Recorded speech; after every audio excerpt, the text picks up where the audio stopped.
Welcome back, Comic Nerds, to episode 140 of Blast or Stash It. If this is your first time catching our show, let me give you the skinny here a little bit. Every Wednesday, we spend our hard-earned cash to go pick up the comics we love. For the first hour, we will be going into greater detail of the books we blast to the Inferno's Hell's Inferno or stash to our long box. So we try to refrain from spoilers, but that's not guaranteed as always. If you're read any of these books, definitely. I know we try to. I'm not saying we do completely. We try to. Oh, that's volume on my voice. And if you did read any of these books, please definitely let us know in the comments whether you blasted or stashed this book. So we're going to try a little different format tonight. What we're going to do. Oh my goodness, my volume is not working on my phone. There we go. We're actually going to go over the three books that all three of us read and kind of go maybe a little greater detail with these books before we jump into more of the traditional review of what you guys are used to. But so, got too much stuff going on here. There we go. Wow. Yes, and on panel we do have Pocan Joe, Spectre Spider Grandpa, and myself, Hughes Comic. Drew and Paul are out tonight. So gone too soon. Gone too soon. Gooder detail. LOL. Did I say gooder detail? Gooder detail? Did I say gooder? I don't know if I said gooder, but you say gooder, I say cooter. You do say cooter. So let's go ahead and jump into the first book of the evening. We all read this book, and it's been a continuing book, weekly book, which has been kind of nice because then you don't forget about what's going on. And that's Avengers No Road Home. And we'll start with Joe and your take on issue, what is it, 8 of Avengers No Road Home? Yeah, Avengers No Road Home. So yeah, this book has been just nonstop, just dripping with little bits of goodness in it. And again, we're kind of catching back up into the story, but I think the most highlighted thing in here was Hercules' interaction with Nexus' child. Now I'm going to mispronounce the name. I want to say Uzi or Uzi. Lizard-looking dude. Yeah, or girl. Girl. Well, her whole thing is to wrap around people and make them feel regret and misery and self-doubt. And we finally found out that Hercules knows that he's this corny kind of joke of a superhero guy, right? Because he says it. He says, I'm corny. I know I tell weird jokes and yada, yada, yada. And he's getting this doubt, and it's going around and spreading this doubt. And it uses all this power and energy to use this doubt to the point where it itself shrinks. And, Hercules has to overcome all this self-doubt and self-regret and all this ridiculousness that's stuck in his head, that's huge in his head.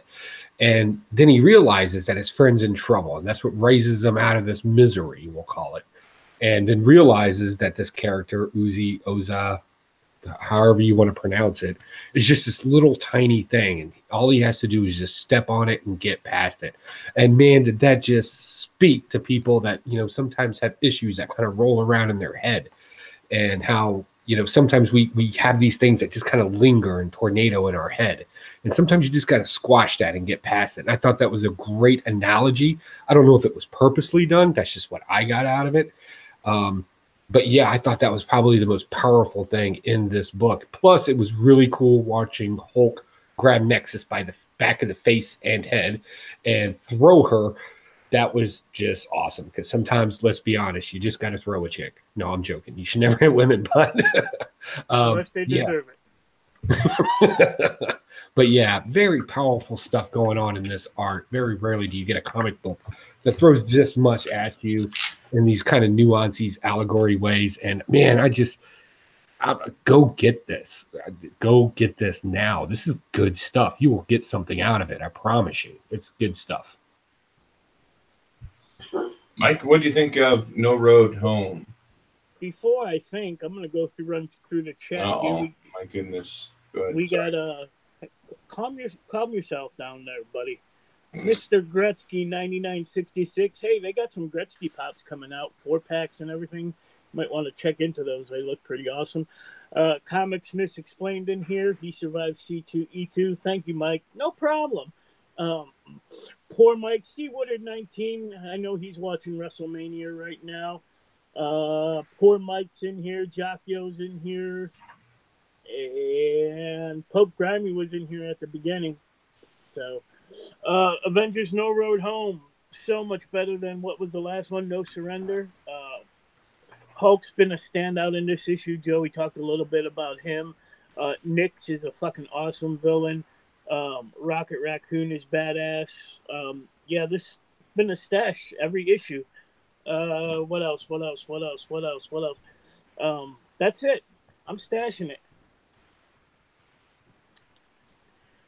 Yeah, to add on to what Joe was talking about, how that the daughter of Nyx and how Hercules kind of realizes how small she is, and to go, we always think our problems may be bigger than what they are, and then you realize, hey, this is not really a big problem.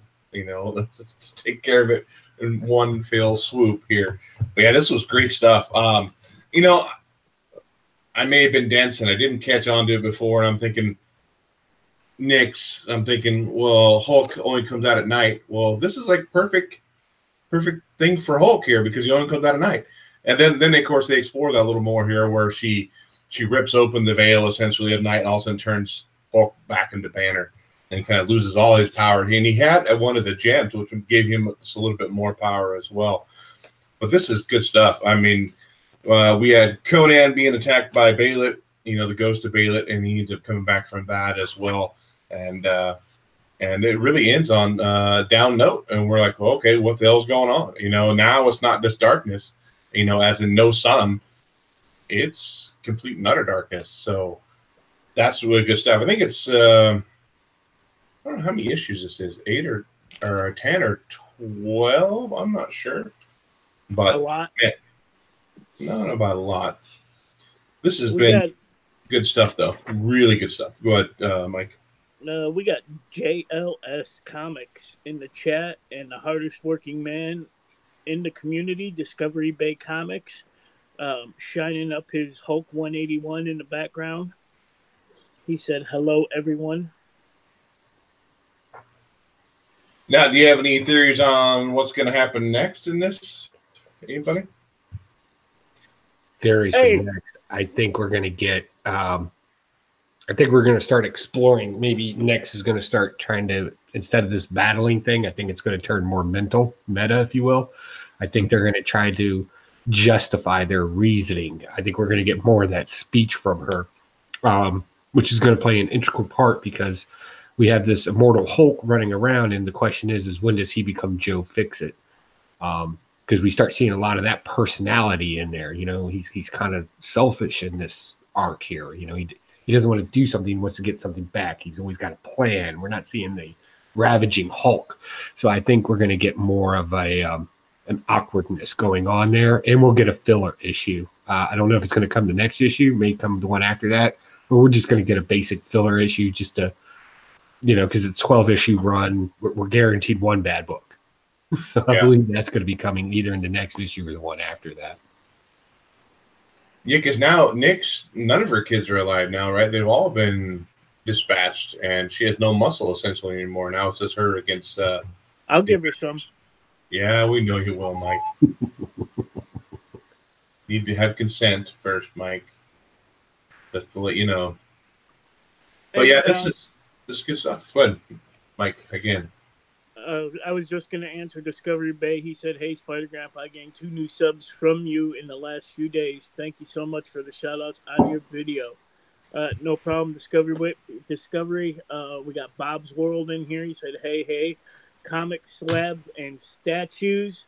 And I don't know if you guys read this. I saw something on Facebook or one of the internet things that they're turning Hercules homosexual. No, really? Nobody seen that? No, but I wouldn't put it past an article online though. Maybe it's just one of my demented dreams again. But it's probably that you need to check your bookmark list on your computer and maybe second guess some of the ones you're saving. I mean, he's a good-looking guy. Check him out. All right, he's got a nice package. I think on a couple. They've drawn very nicely. All right, let me see. I'll find a package for you. No, I don't know about Comic Slabs and Statues said he heard that too. So. I don't know about completely. I would say he's more of a metrosexual, maybe a bi kind of thing. I don't know, because a lot of those Greeks and stuff like that in ancient. Yeah, it's gonna go with the Greek and Roman. Yeah, that kind of their thing. Little orgies going on, but maybe that's how this book's gonna end. He's gonna have a parade and hello, I'm here. Take care of Nyx. His rainbow will bring the light back. Don't worry, I'm sure they'll make a big deal out of it because he's slaying chicks all in this arch. Yeah. Okay, so moving from one big event book onto the next one, and by Marvel too, which I was hoping they would get done with one event book before they jump into another one. But it's kind of nice. I don't know if any of the characters in this event are in Avengers No Road Home. At least not yet. That I can remember. And that is War of the Realms #1. I think this is a 12-issue mini or maxi series too. Mike, your take on War of the Realms.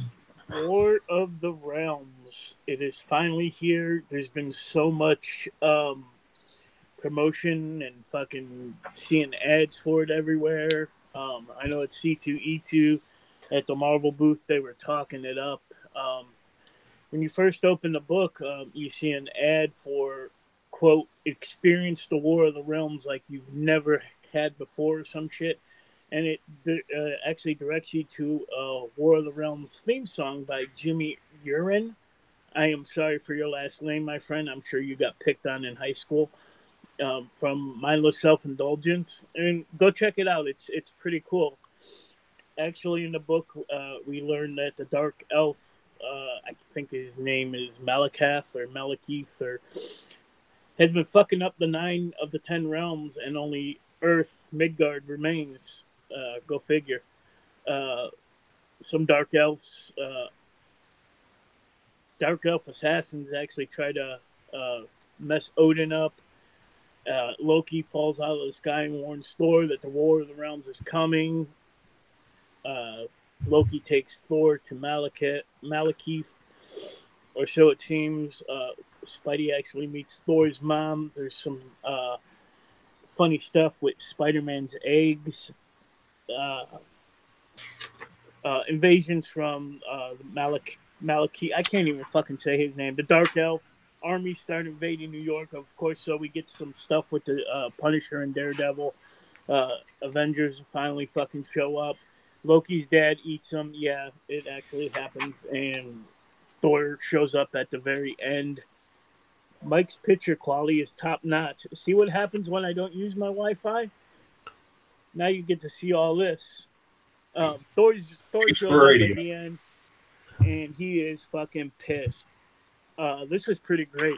I loved it. So the only thing I'm not looking forward to is all the fucking spin-off titles that I really want, but probably can't afford.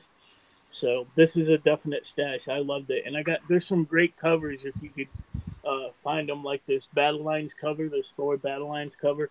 I think I got a couple more coming in the mail soon. So stay tuned.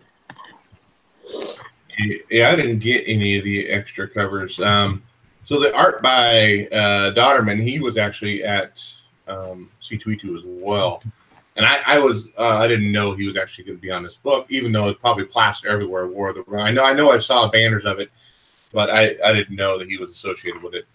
I knew Jason Aaron was, but yeah, this is pretty good stuff. I mean, other than another big Marvel event, that's the only downside to it. It's like, oh god, here come the tie-ins, which I'll probably pick a few up here and there, and of course, probably the ones that are the key ones I won't pick up, and then they'll shoot to.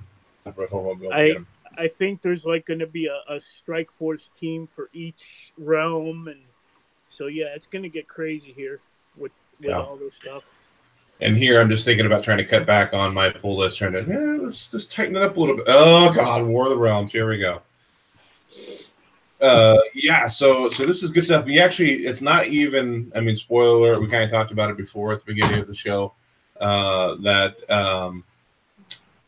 that's not even Loki. It is the Dark Elf that's pretending to be Loki. They kind of to lure Loki over to the Frost Giants and their world, and he just gets is Jotunheim, and he gets surrounded by these huge Frost Giants. He's just kicking their asses, though. Essentially, he's just not taking any shit, and good stuff. This is really good stuff. I do look forward to the main title and what's going through it. I do like I think it was a bad guy saying that when She-Hulk was Hulk smash. I'm like, oh, I think I love her. You know, he was totally enthralled with her. And then you get kind of a little bit of is it Greek mythology? Where is it in the Zeus's dad ends up eating his children? Yeah, the Titan. Yeah. His father, the Titan. Yeah. So you get I caught a little bit of that when Loki got eaten. I'm like, oh, okay, maybe going a little Greek mythology there. But it's good stuff, though. I definitely look forward to. I said the main title, not look forward to tie-ins, though. And Joe, what do you think of? Yeah, I'm liking this. Now, I went ahead and picked up a 2 per store variant cover. This is that half sketched, half color that they normally do. I picked up this beautiful Thor. I mean, that's just awesome. I got a sketch variant, sideways variant. And then I got, I had to pick this up, and I'm glad this went down a regular price variant. But so yeah, what's going on in War of the Realms? Well, the first thing I like, the writing in this is so slick. I had not been following Thor in a very long time, and I was kind of scared getting into this. And then right there on the first page, or the first couple of pages, Thor's got a dog. I didn't know that, and the dog can talk, and apparently Thor has like a ton of hammers now. He's literally the god of hammers now. They're just flying everywhere. And the writing was so slick that all these little nuancy details didn't really matter because it made you focus in on the story. So I thought that was great. The art got a little jumbled in the middle for a good reason. It's a war going on, so there's a lot of things going on. I really enjoyed that. I like the witty commentary that's going on in it with everybody. It was good to see the heroes being separated and this kind of call to arms happening to them. You know, people are getting, a feeling, I guess you can call it, that battle feeling. And they know that it's time to go fight a war, and they just show up. So we don't have to spend a lot of time explaining that in the story because that can eat up a lot of panels and a lot of pages. So that kind of call to arms kind of happened. I love the fact that the Frost Giant ate Loki. Like, that was awesome. I thought the same thing. I was like, oh my God, that's great mythology. Titan's eating his children. Oh my God, that was pretty cool. But yeah, this whole thing, as far as like a deeper meaning right now in the first issue, there really isn't one. They're still setting it up, I guess is the best way to put it. I mean, we can go into dictatorships and stuff like that, but that's not really philosophy as it is a belief. But I'm really super digging this. I can't wait to see how many heroes to get into it. But again, I have to agree with a lot of people. There's a lot of tie-ins. I think I sat down at Xenos Comics and we were just doing some quick numbers. If you got all the regular copies, the regular trade dress copies of all the tie-ins in the main title, it would roughly cost you about $475 by the time it was said and done. And I was like, how invested am I in this story? So I think I'm going to try to keep with the main titles to see if it's actually important. I might jump off. Like, I know A Journey into Mysteries is coming up next week with that tie-in. I'll probably pick that up because it's A Journey into Mysteries. But I think I'm going to be a little bit more worried because I don't want it to happen what happened in Drowned to Earth. I got all the books in the series, and like, none of the tie-ins were significant to the story. They were just side stories, really. Especially like the Teen Titans one. I never buy Teen Titans, and there I am buying Teen Titans thing. It's going to have something relevant, and it didn't. You're going to see a lot of that going on in this series, I think. So, buyer beware out there. Not every issue is going to put your kid through college, but yeah, just kind of pick and choose. I'm known for reading a comic book right there in the comic book store before I walk out with it and decide if I want it or not. That's drives them crazy, but oh well, I'm not spending that much money. But yeah, this is a great series. I'm super excited about it. I'm glad that there's things that happened in the past that aren't, but so relevant right now. And I'm sure more of that will be explained to us throughout this, because I'm sure a lot of people are going to be coming into it. So yeah, this good stuff, great variants. I'm excited. I'm on board. I do like the map at the beginning showing the different realms, and I don't know if some of those realms are actually fairly new or if they're all kind of have been in existence. Yeah, they've been in existence. Yeah. Yeah. All on the map. But what else that I read something earlier? Oh, it was talking about Shazam. Shazam and the realms. Yeah. And the realms. That's fairly new to comics. That's what it was. That's what I got hit in the head.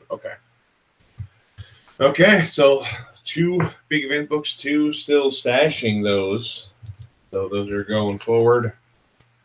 And this will go into my Marvel events short box, which is now getting full because there are too many Marvel events. But moving on to the other #1 comic that came out this week, we all read, and it was kind of a buzz because it's Rob Liefeld and it's Major Crotch, I'm sorry, Major X. If you know Rob Liefeld, wow, the same kind of thing. A displaced time traveler trying to figure out what he is, trying to figure out what happened in the future. He's come back in this Major X with his flat crotch panel there, which Mike shared that in the in our little private chat. I'm like, what? Oh my god! Now I definitely got to read it. So he's fighting Cable. He's fighting Beast. You know, I don't like Rob Liefeld's art at all. You know, one of the big thing, like he has no wrists. Stuff is not consistent from panel to panel. There's no background on a lot of his stuff. And I don't know why we keep pushing forward this turd. This is definitely a blast for me. I mean, it wasn't. I felt like I was reading New Mutants, like back in the 90s. I mean, that's what it definitely felt like. Yes, Mike. So I'm going to go ahead and just jump in right there. And that's what I absolutely loved about the book. I'm stashing this. Granted, I took a shit earlier, and it was more artistic than this book is. But when I was fucking reading this, it felt like I was reading X-Force #1 or some shit when I was first collecting. So it brought me back to that time. So I'm stashing it. Will I get #2? Probably not. But for this one, I'm stashing it. And Rob. Yeah, go ahead. No, go ahead. No, I'm saying Rob Liefeld's his mouth, his teeth. I don't know. They're always all really kind of funky. I mean, even look at that Cable there. I mean, the drawing of Cable is really funky. I mean, yes, I think everybody kind of knows who Major X is now. They have a couple first appearances in here.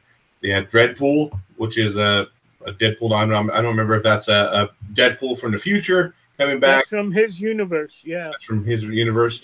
And then they had, of course, you have Major X, which you find out is Cable's son. So I can't believe that. I mean, it's not like an expensive book, but this is already going up in price. And I'm sure this was a huge print run on this thing, too. I mean, that's another thing I thought of 90s. Oh, a huge print run.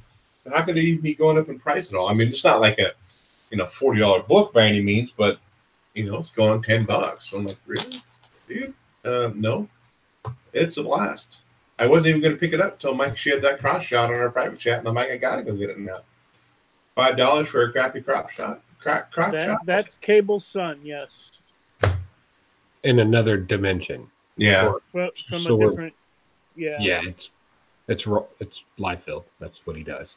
Yeah, it kind of looks like his son has a little bit of African American kind of features to his face too, a little bit.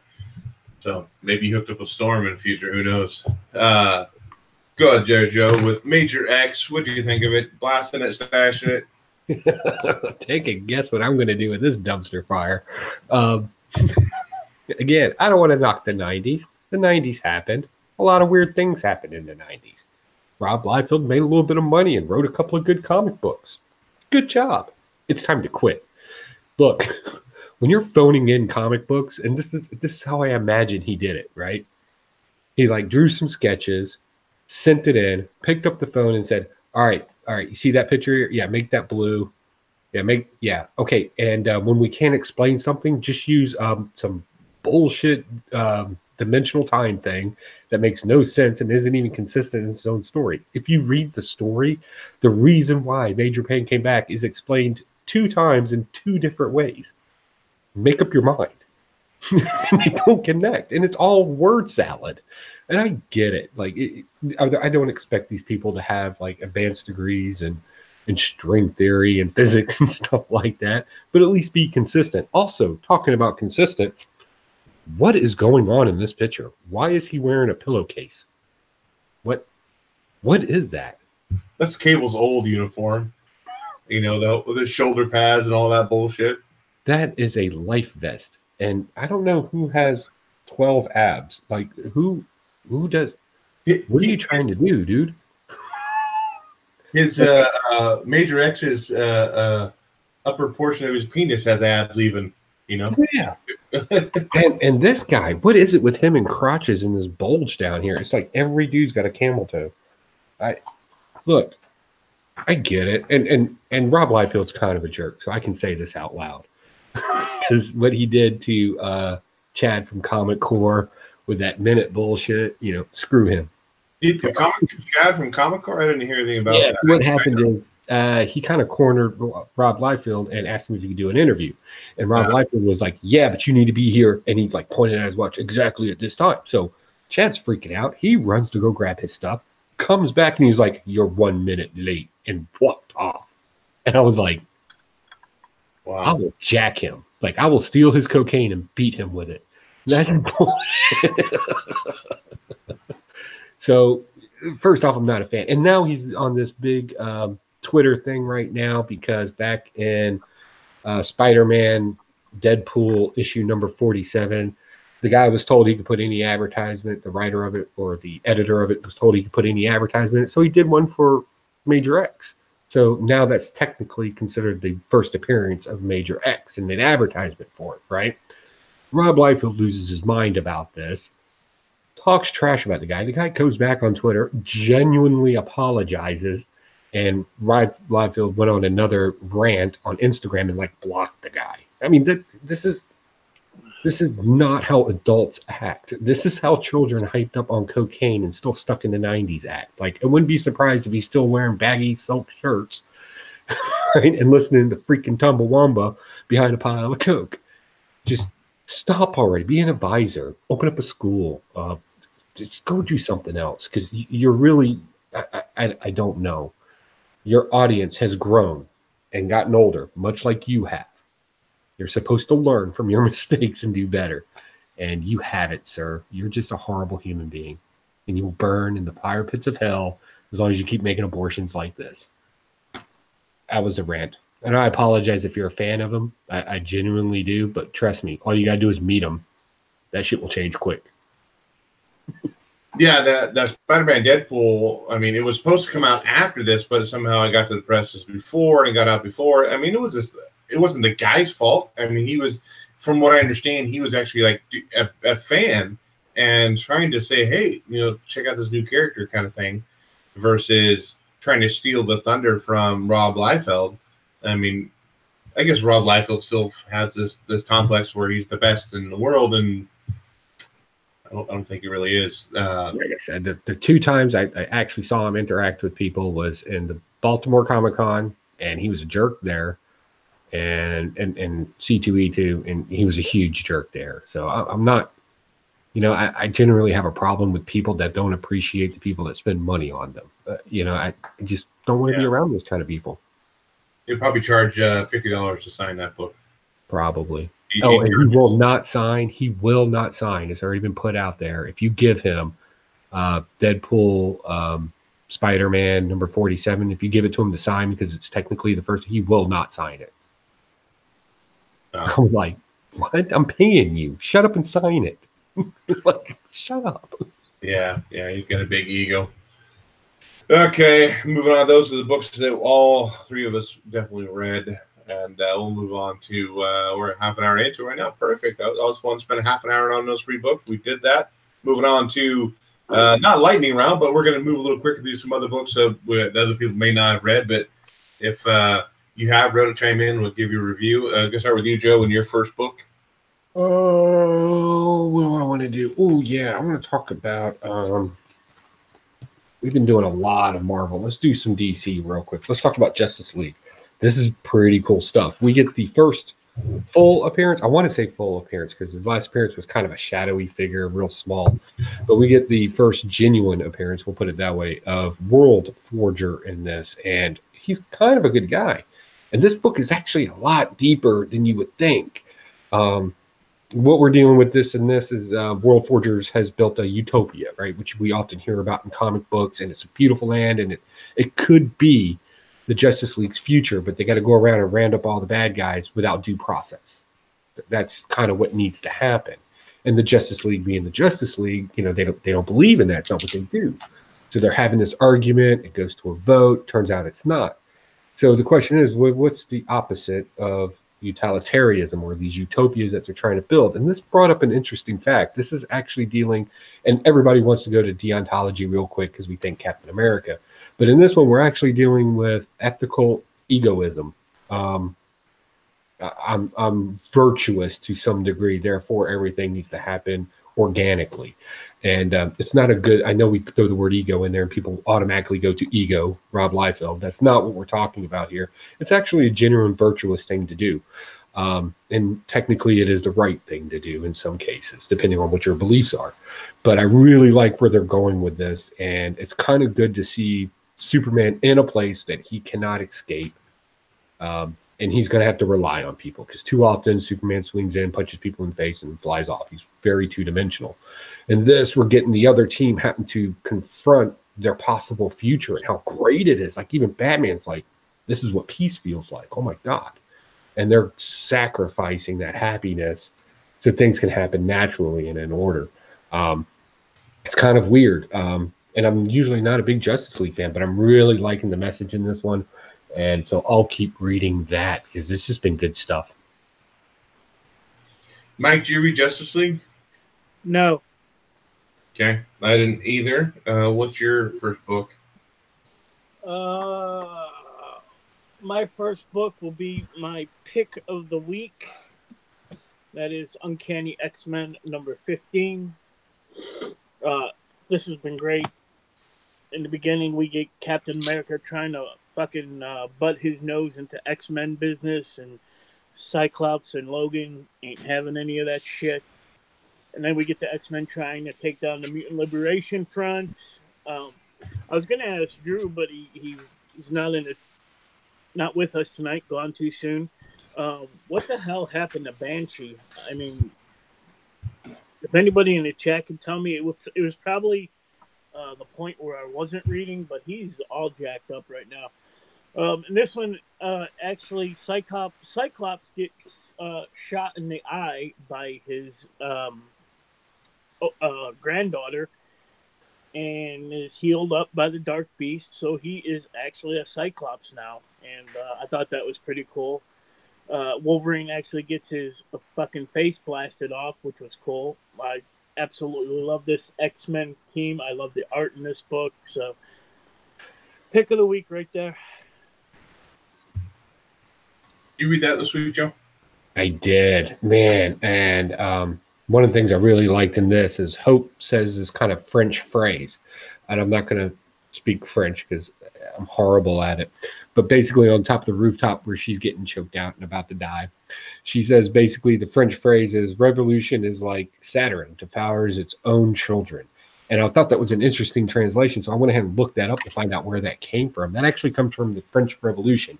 It was kind of an analogy that was thrown around during the French Revolution, and it inspired a lot of paintings and literature at that time. And basically what it means is when you have something like a revolution, all the children end up suffering, which is kind of fits into this because they want this revolution. They want these things happen. And we know that there's an underground society that's already suffering from it. There's people being imprisoned.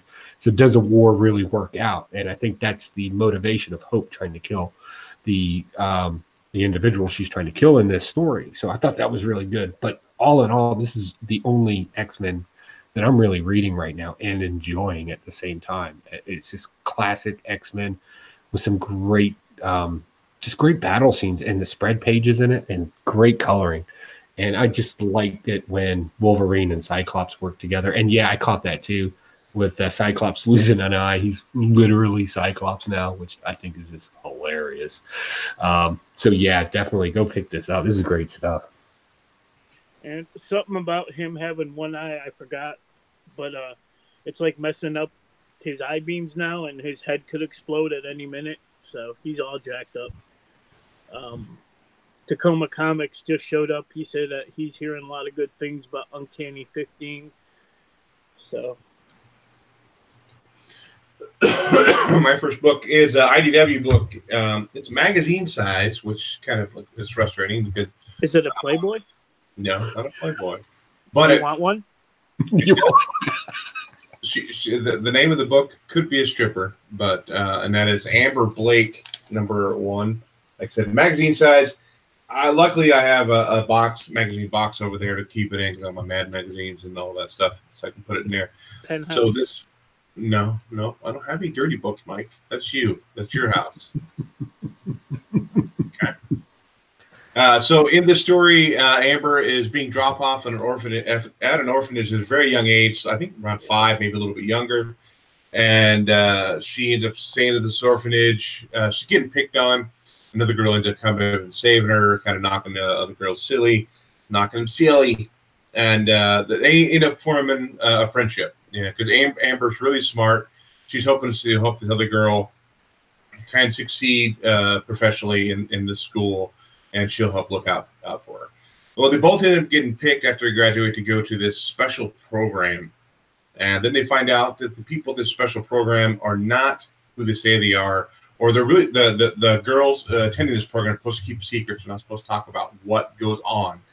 And we do find out that the older men of the program end up using the girls for their own pleasures and all that stuff, and they're not supposed to talk about it. And Amber finds out about it, and she's trying to essentially expose them. But because she's doing that, her friend, who she'd known for quite a few years, they make it look like she slit her wrist and committed suicide. Amber ends up getting away, ends up getting kidnapped and kind of thrown into a sex trade kind of area. She ends up getting rescued by a woman. It's cut back, and then as part of another organization, this non-government organization that monitors sex trafficking, monitors pedophilia, monitors all that stuff, and they go and essentially expose it and take it down. So they're asking Amber now to be a part of that new group, and that's kind of how it ends. Definitely kind of interesting because there's a lot of topical stuff in there. Sex trafficking trade is, it's pretty prominent. And so with that, I do like maybe it's almost like I wouldn't call them like a Punisher kind of group, but something that's not related to the government that can actually expose governmental problems that may be part of this. So it's definitely a good book. Amber Blake #1 by IDW. I don't know if anybody else read that this week. Avoid the magazine size book. But Joe, you're up with your next book. Let's talk about the saddest story to date in Marvel history. Spider-Man #18. Wow, like seriously, you can't get any more depressing than this book. This book is nothing more than an individual's shame, embarrassment, and regret the entire way through. And right when you think something good might happen to them, it gets taken away from them on every aspect. This is a tearjerker. Like seriously, I'm not known for crying. Like I laugh at funerals. But so I was like, oh my God.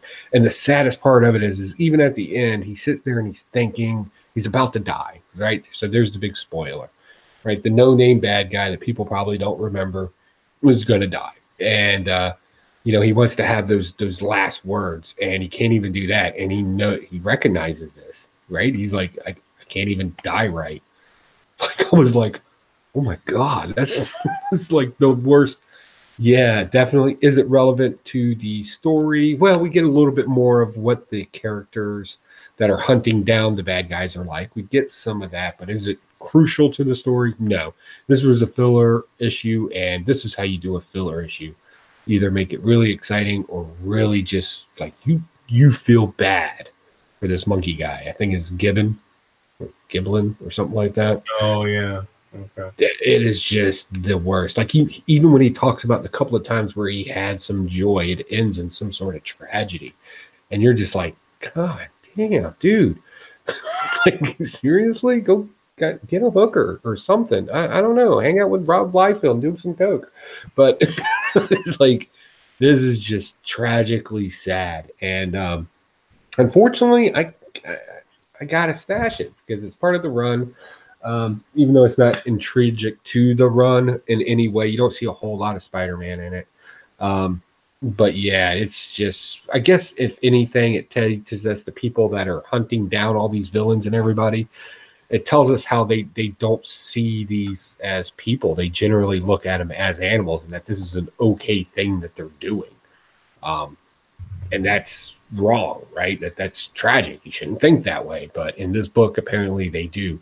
And it kind of shows us just how vicious and what means they'll go to kill and wound and maim people. Yeah, it's rough. That's a rough read right there. Like I had to take a break. Mike, you read Spider-Man this week? No, I cried enough when Bret Hart got tackled last night. And was it real though? Yeah, a fan jumped in the ring, and I was watching it live. A fan jumped in the ring and tackled him.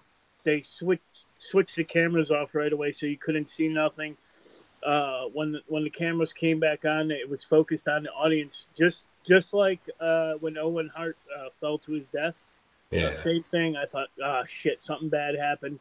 Well, they turned the cameras back to the ring, and a bunch of wrestlers are in there. They're getting this guy out of there. Everyone's chanting the asshole.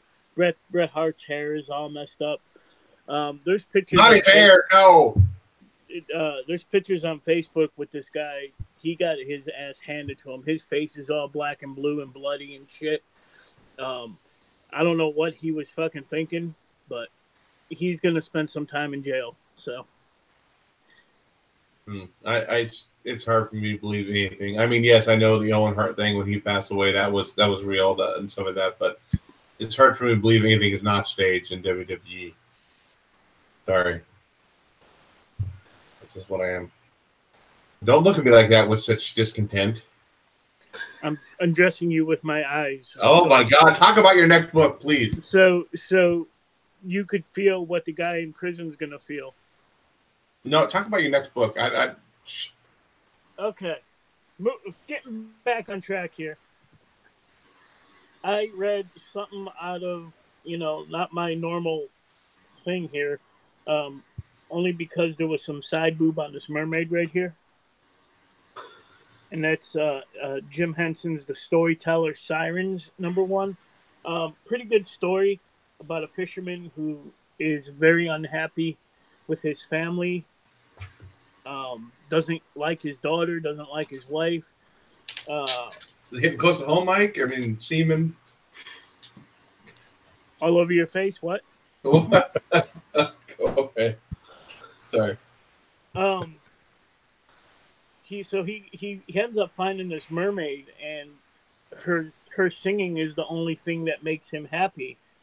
And finally, years and years pass, and the mermaid song doesn't make him happy anymore. So he's wandering the world doing his thing, and he actually walks in this building one day, and his daughter, who's now all grown up, is singing just as well as the mermaid was. So he left all that behind. Bob, it's not my thing. It was a good story. I won't pick up another issue, but check it out. Side boob. That's what I like. The mermaid's hot. Is that a side boob or is that an inner boob, or what do you call it? It's not really a side boob, is it? Yeah. So side boob would be on the side. That's kind of it's on the side. Inner side. On the other side. It's on the other side.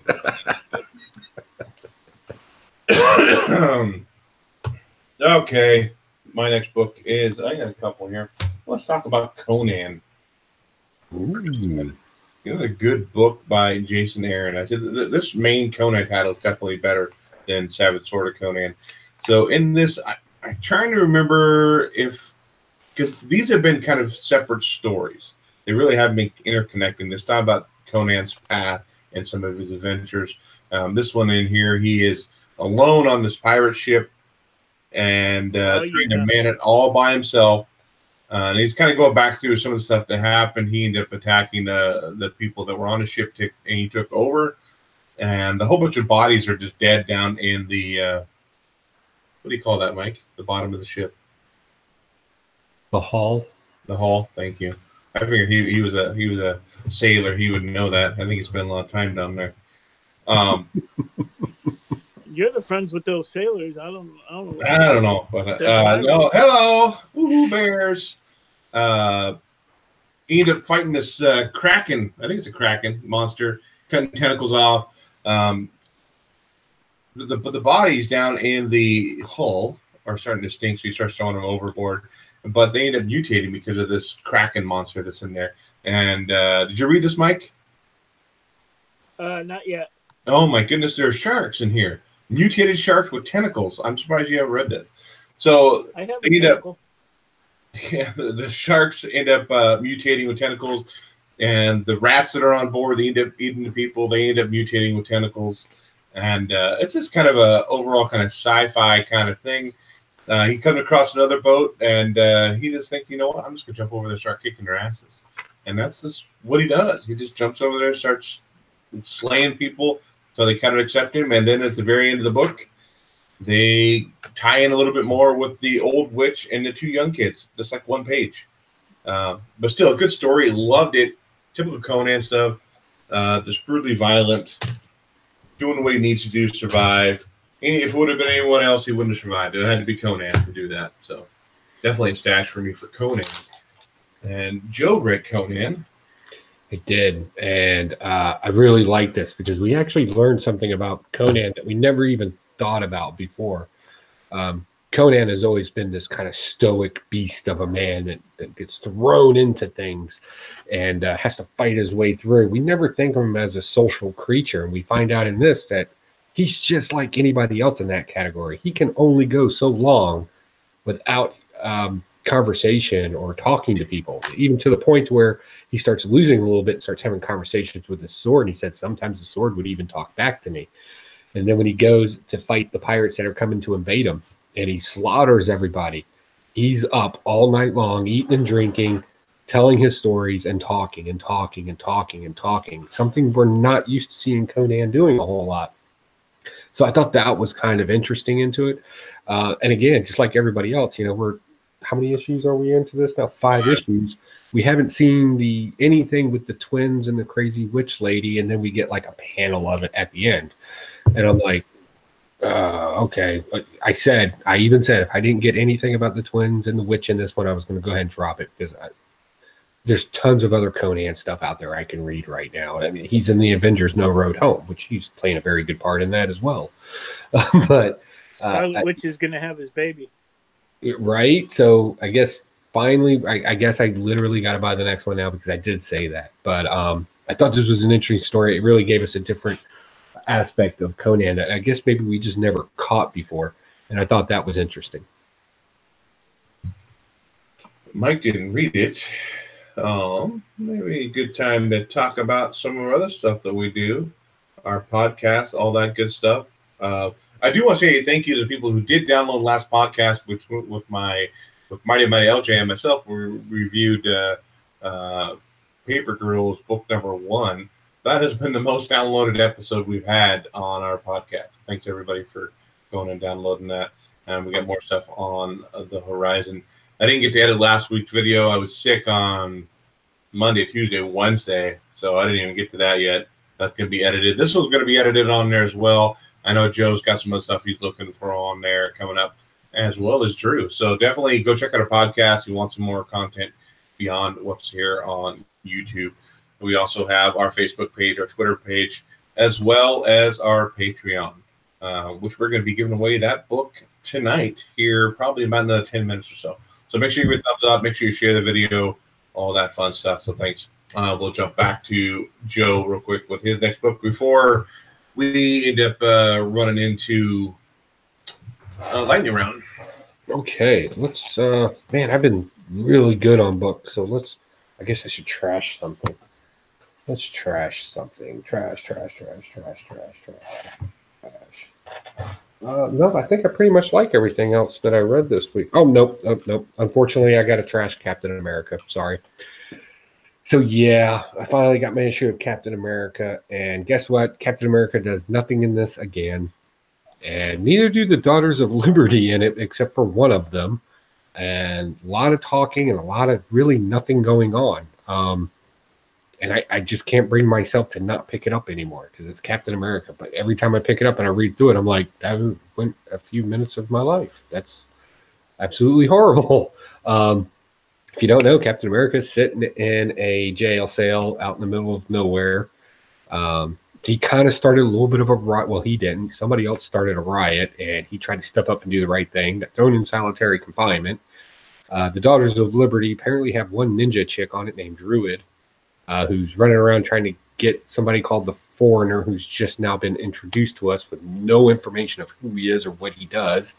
Peggy Carter still has more panels in this than anybody else of nothing but dialogue about stuff that we don't care about. So, yeah, unfortunately, for the first time ever, I got to give Captain America a hard blast this week. It's just they're not doing it. They're not telling a story. They're just making things happen.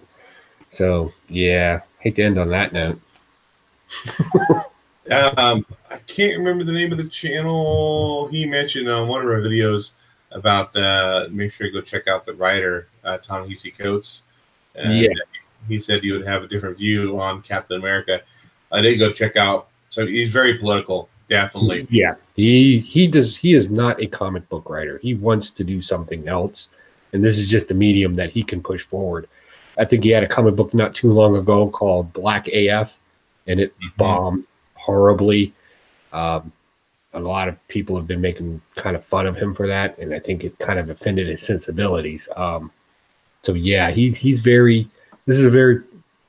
They're trying to be political in the book, but they don't know what they're talking about. Like even things that they kind of bring up of how things like government works. There's no basic understanding of any of this. It's literally just. He was Captain Hydra. He has to take the hit for it. By the way, we're going to bring in a bunch of females, which I thought was cool at first. I was like, okay, cool. We're going to get a female team, and they're going to do something cool. They literally sat around a table and talked to each other. And, like, one went out and did one thing, got some minor guy. Mm-hmm. That's it. And I was like, what the hell are y'all doing? Like, oh, my God.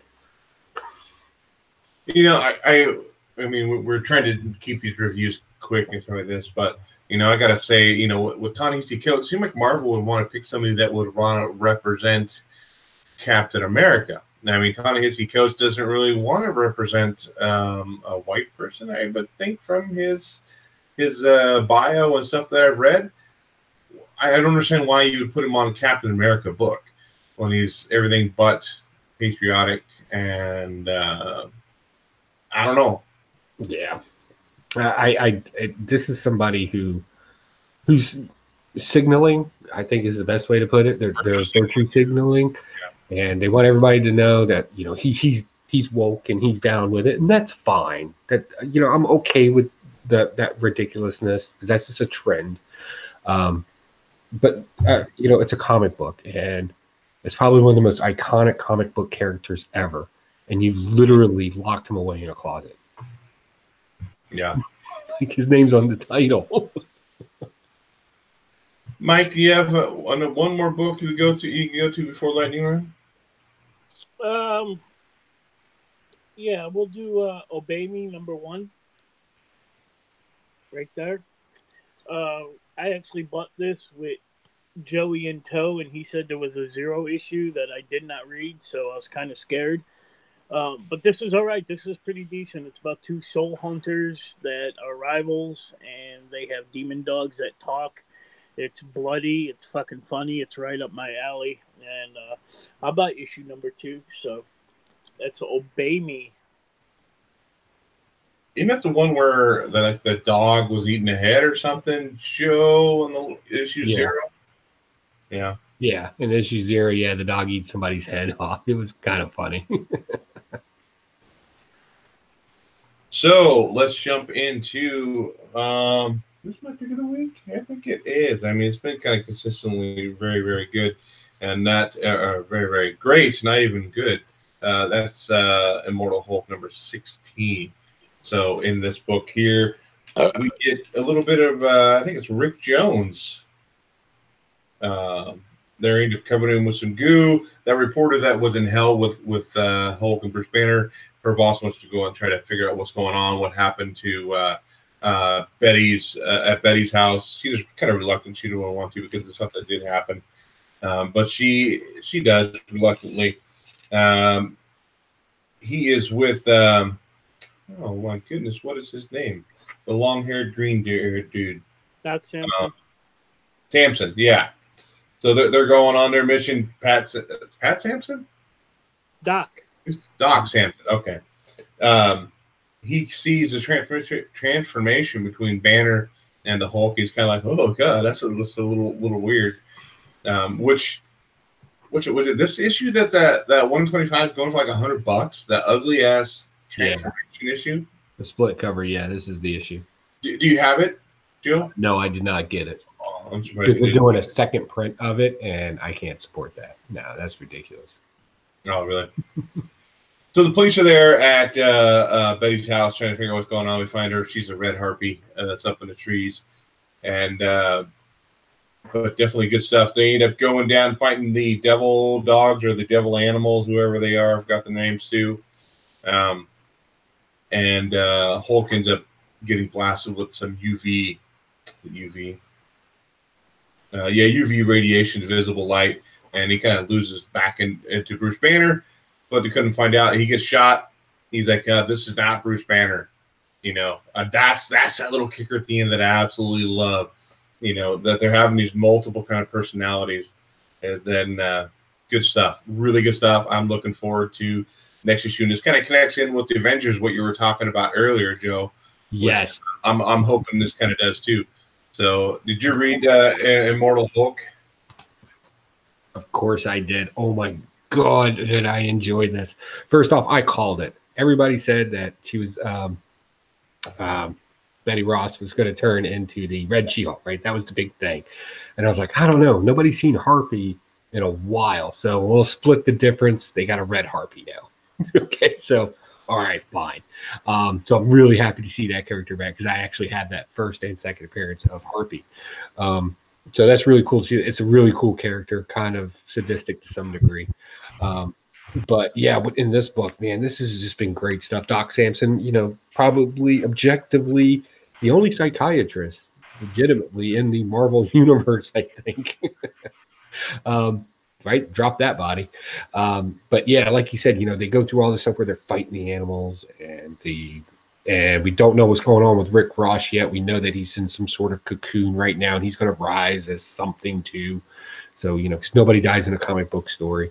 But the cool thing is right there at the end, you're right. He's like, I'm not Bruce Banner. I'm Joe. And there's only one Joe Bruce Banner has ever been, and that's Joe Fixit, the Gray Hulk, gangster wearing, Tommy gun slinging, chicks on his side, gangster, kind of cheesy, but they'll make him cool in this issue. I think it's going to be awesome. I'm super excited to have that. That's probably my favorite Hulk of all of them. Or the different personalities of Hulk. You know, he's intelligent, but he's like, I don't know, he's like a New York gangster. It's kind of, he's like a cross between Al Capone and the Hulk, right? So good stuff going on there. I'm super happy to see that. Plus, I think I like this cover better than I like the variant one because I swear to God, what do you think he's doing on that tombstone right there? Playing a harmonica. Does that really look like a harmonica to you? It could be a harmonica or a mouth harp, as you so speak, or whatever you want to call it. I think whatever, dude. That looks a little too tight of a role for me. But so yeah, great stuff going on here. I thought it was kind of ingenious how they actually took some science and, you know, you can actually create the same effect of sunlight, and you do it the exact way that they talked about in there. I thought that was kind of interesting. Again, I looked that up to see, fact check that, and come to find out you can actually do that. So I was like, all right, cool. All right. They're on it. They're telling a good story. And this is why this is probably one of the more popular stories out there right now. They're telling a good story. Thank you. Mike, did you read Immortal Hulk? Not yet. Not yet. Okay. So before we jump in the lightning round, we are going to give away a book. Let's talk about the book before I... Where did I put it? Oh, it's right over here. Right over here. So, need to follow on our Patreon. We know what the book it is. I think I posted it on Facebook as Twitter as well. And that is Batman Who Laughs, number 1. This is the Perello. Yeah, Perello variant. Thanks to Joe, who picked this up at C2E2. This is limited to 500 copies, signed by Perello. And it has the, it's not a certificate of authenticity of his signature, but saying it is a limited copy right here. So, we do have Patreon. We're going to go ahead and draw names for this tonight. I'll get that set up right now. Application window. Where is it? I got it set up here, maybe. Give me a second, guys. I thought I had it set up, but oh, there it is. You had one job. I had one job. That's not it. Whoa. That's not it.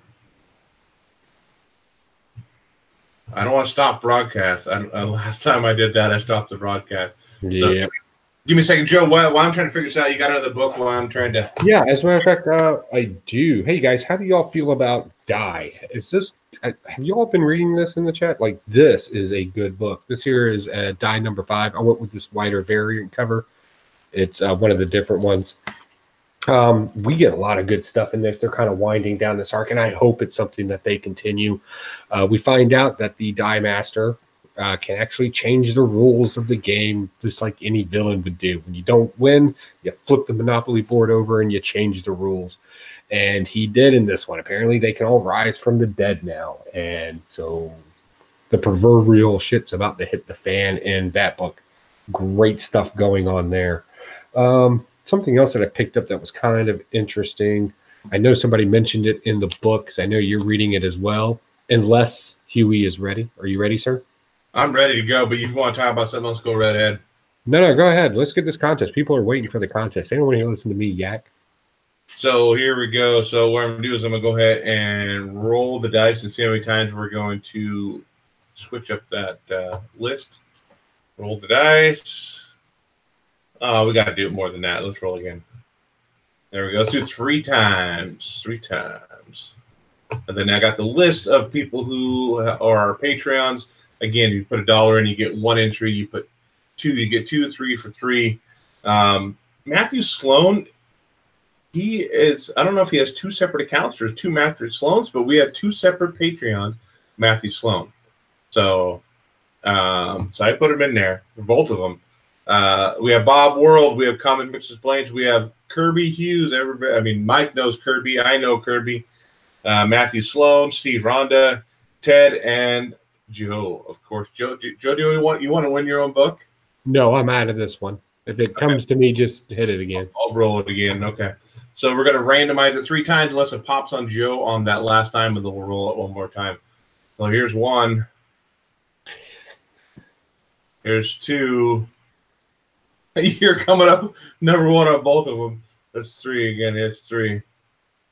Oh, my goodness. How is that possible? It's that gypsy luck, baby. There we go. It's Ted. Ted. I'm not even going to try to pronounce your name. Congratulations, Ted. Yeah. Oh, my goodness gracious. Close. I don't need to close that out. Just stop presenting. But not stop the show. I've done that before. I hit the wrong red button. Okay. So, Ted, get hold of us. We'll get that book out to you. I did put a goal on our Patreon. If we reach 50 patrons, even $1 a piece, that's going to be able to double our budget for what we're going to be spending for prizes and stuff. Maybe either we'll have 2 prizes about like this, or we'll have 1 bigger one. So definitely go to our Patreon.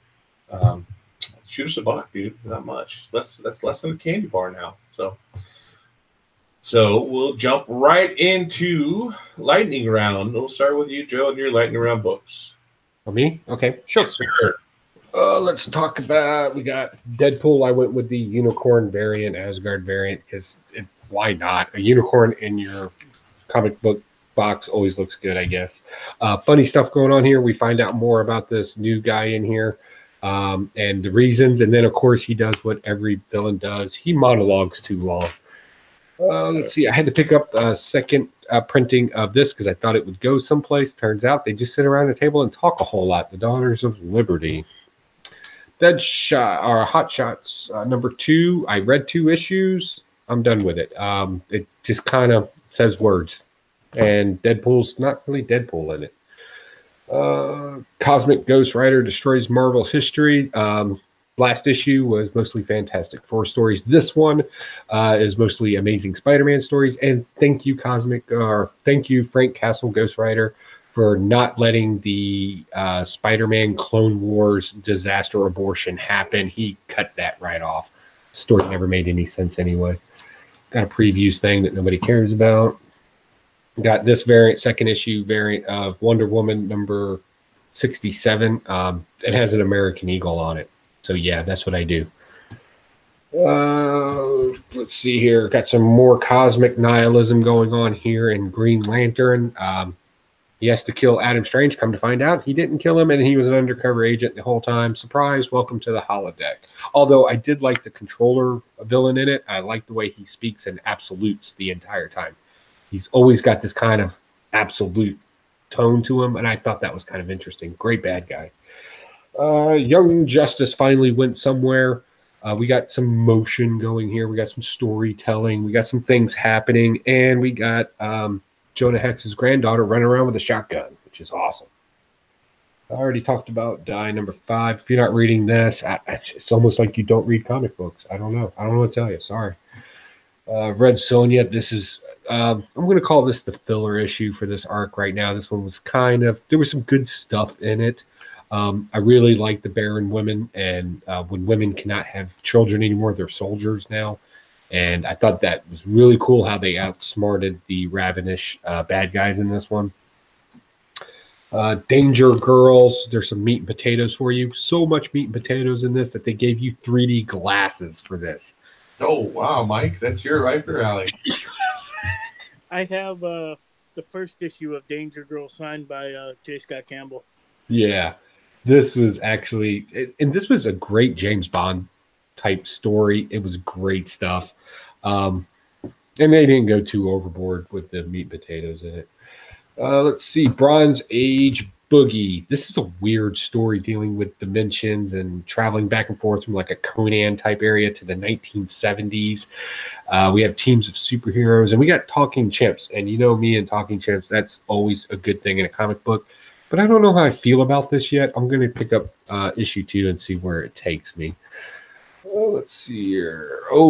Sector Zero with this variant right here. Interesting fact about this comic book. It's actually not technically the first run of this particular comic book. This comic book first came out about 10 years ago under another publisher, and Image bought it up, and I'll tell you what, they cleaned it up. This is a good story. It's just a fun, witty story. You got an alien. You got a girl who's objectively smarter. You have a guy whose last name is literally Wildman, who's the secret agent type. You got a father figure, and then you got a kid who doesn't know how to use his powers. Great stuff. Oh, great cover, bub. Dave, did you get this?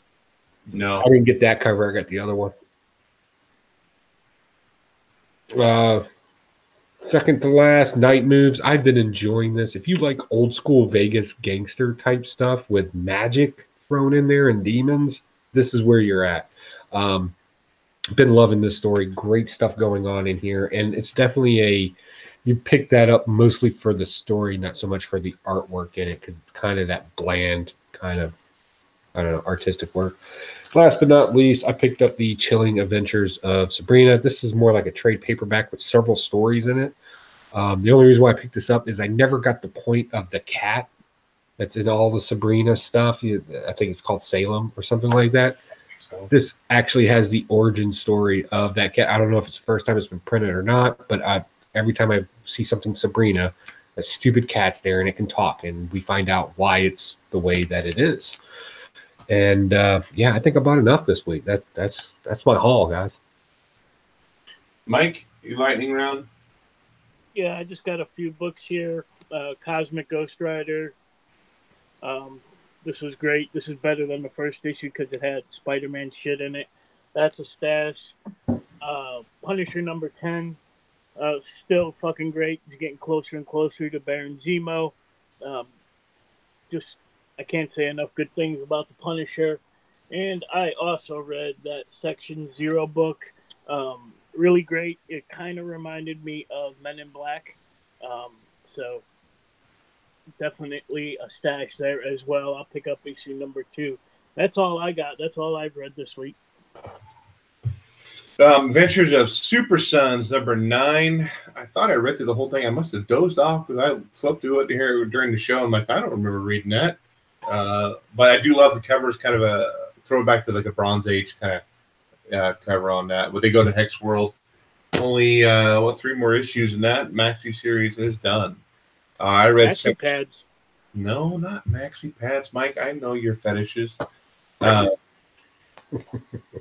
Section 0, yes, I read this as well with Baxter Stockman in there. That's cool. Yes. This was a little different. I thought it was an older story too. Like you said, it wasn't actually this first appearance. It had actually been done somewhere else. I thought that, but it wasn't too bad of a book. I definitely probably pick up book 2.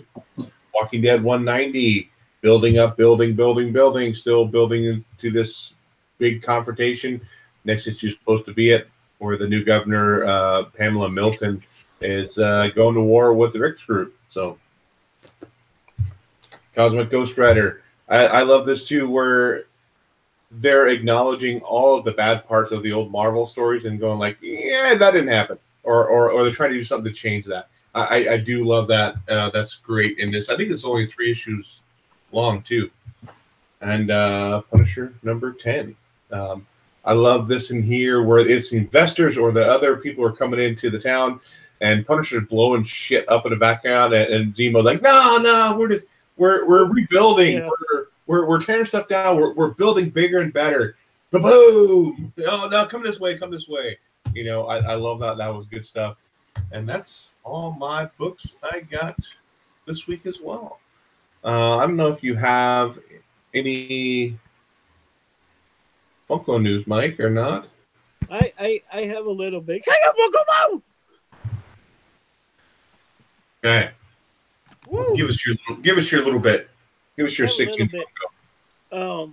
I know I haven't had Funko news in about 3 weeks, so I kind of narrowed it down to anything I found out this week.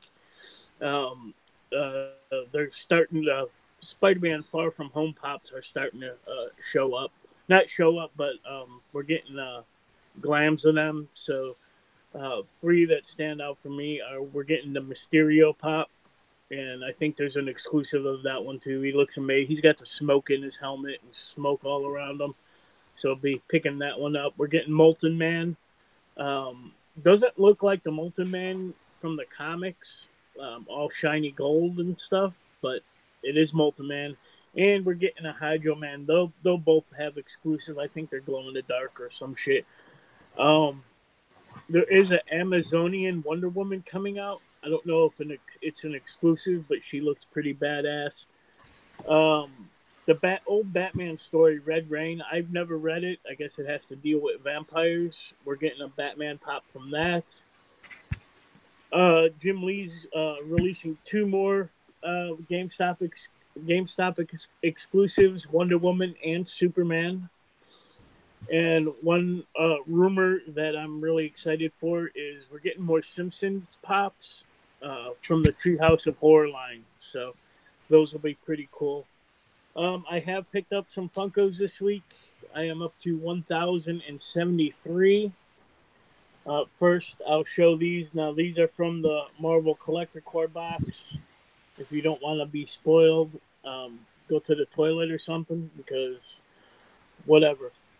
This is Nick Fury with Goose the Cat. His pussy cat right there. If you've seen the movie, Goose the Cat plays a pretty big role.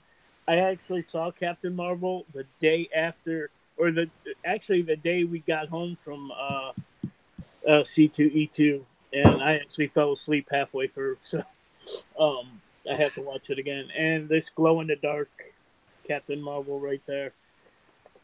So I got those two. Endgame pops are hitting the stores. That's the line right there. I'm not a big fan. I might pick up War Machine, but I picked up Thanos. He does have the gauntlet, so grab that one. Yeah, I was looking at those pops today, and I'm not a fan of they all have the same uniform. It's the same pops that were in every Avengers movie, but I'm a big fan of Thanos, so I picked that up. I picked up the normal Ric Flair today in his red. I do have the WW 2K19 exclusive. Picked up the Young Bucks because I didn't have it in my collection yet. Found this one. There is I think a Hot Topic exclusive as well. Picked up Gage and Church from Pet Cemetery. Right there. He's got another pussy cat. Right there. My dog is farting in the background. Don't blame it on the dog. I picked up Devil Betty Boop.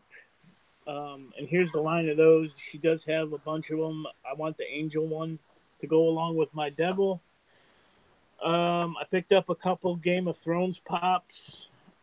Daenerys on the throne right there. These are the big ones. Toilet? Huh? On the toilet? On the yes, on the toilet.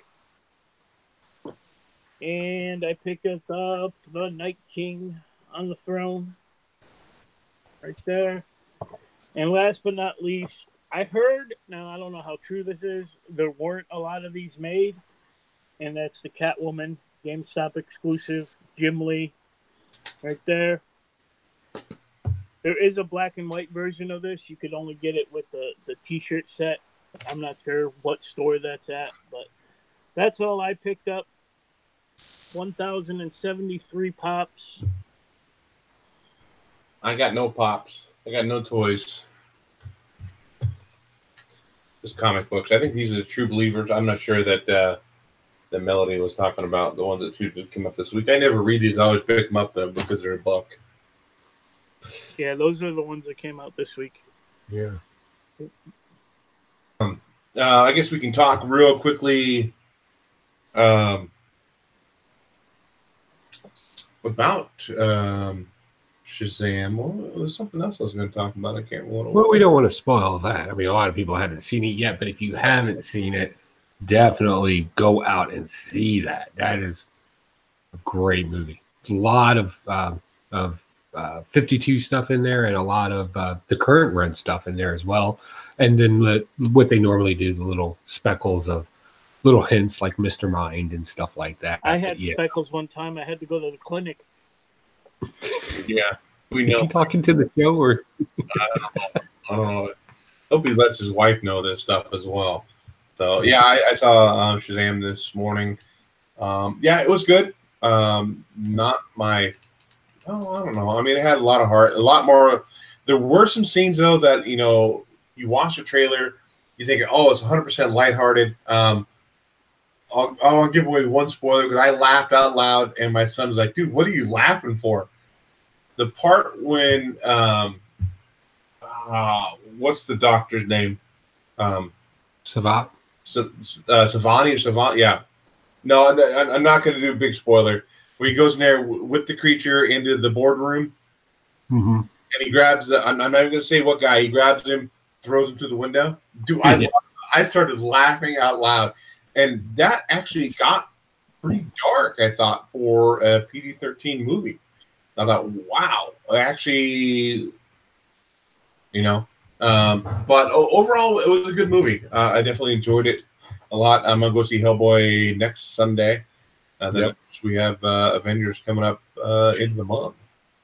I think, speaking of upcoming news, me and Spectacular Spider Grandpa sat down and we decided that we wanted to do some more cons. So we got the Tidewater Comic Con coming up soon.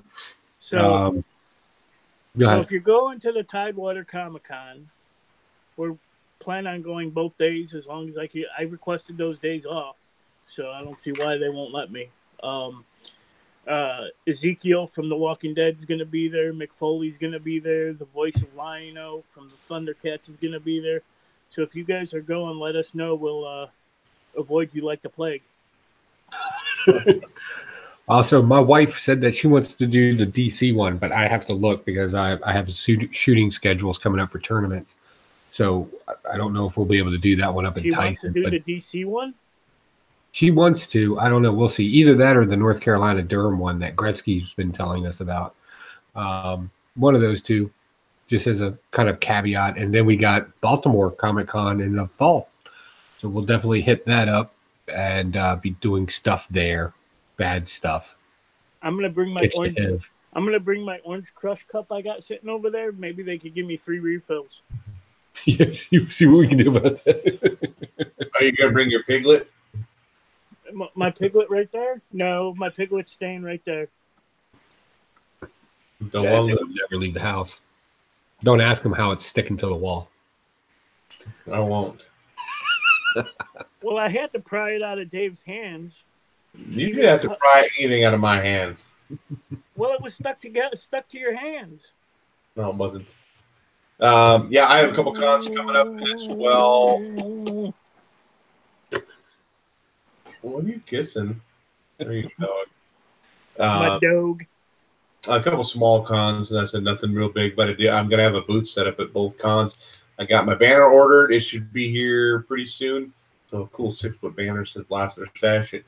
That's going to be there. I'm not sure if I'll be able to go live from there, but I'm definitely try, if not, go out stuff and posting it on here as well as on our podcast as well. So that's all I got coming. That's in end of last weekend in April will be at one, and the second weekend in May I'll be at the other one. So nice. Definitely look forward to that stuff. So feels like good stuff. Last minute shout outs, Joe. Last minute shout outs. Hey, thank you everybody that came into the room today, and thank you for staying with us this entire time and listening to a bunch of middle-aged men complain about comic books and talk about what they like. Check out our Patreon if you haven't yet. $1 will get you entered, and trust me, more as we go to cons and we pick this stuff up. Great contests are coming up. Also, if you get a chance, go check out my channel. Currently running a contest till April the 15th. You can have up to 2 entries, both on the philosophical and the psychological side of any comic book that you have picked. Don't get caught up in the verbiage and all that. Just everybody can speak to this kind of stuff. Trust me, it's not that hard. Just find an issue in a comic book and talk to it. You'll be on point. And you can check out my page for the rules for that and how to get the information to me. So, yeah, and you can do both. You can do psychological and philosophical if you want. Help yourself. Make it fun. Have fun with it. And I'll be expecting Spectacular Spider Grandpa's entry this week, as a matter of fact. That would be very interesting. Look. Hold up here. Yeah. You're trying to make me think way too much on a fucking comic book.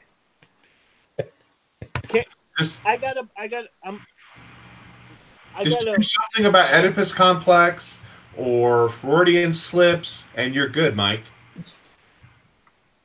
I got a book about anal pleasure that I'm going to knock it out of the park. Well, Freud does have an anal fixation segment, talking about growing up, the oral fixation.